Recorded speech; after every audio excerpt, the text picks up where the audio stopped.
He always wanted to know what true silence sounded like. Not the silence of an empty room, but the kind that freezes the air itself.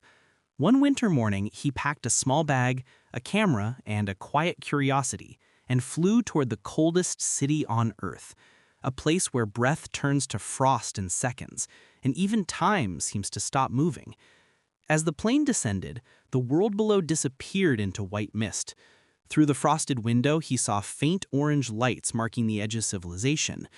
The moment he stepped off the stairs, the cold hit him like a wall, sharp, alive, and endless. His camera lens fogged instantly, a reminder that this land belonged to winter alone.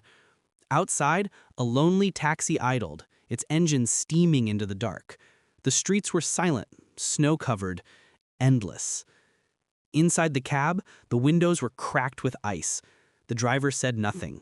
Only the hum of the engine and the distant howl of wind filled the silence.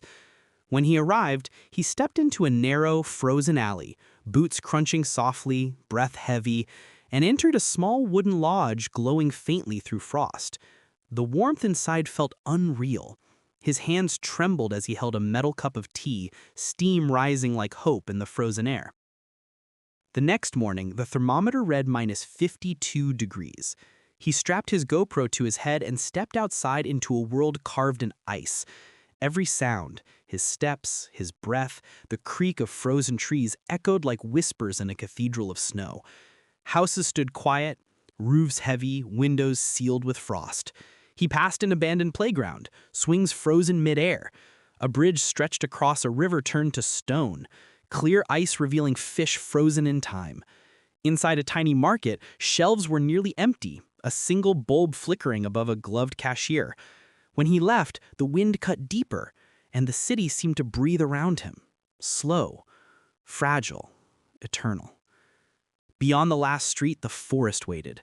Snow fell harder now, flakes like shards of glass against his coat. He gathered wood under a fallen tree and struck a match.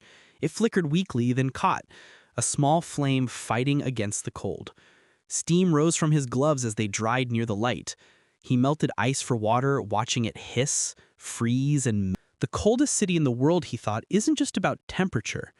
It's about the silence, the stillness, the way everything stands proud against the impossible. He brushed snow off the old welcome sign, smiled beneath his scarf, and turned toward the rising sun. His footprint stretched behind him, the only movement in miles of white. Behind him, the city faded into mist.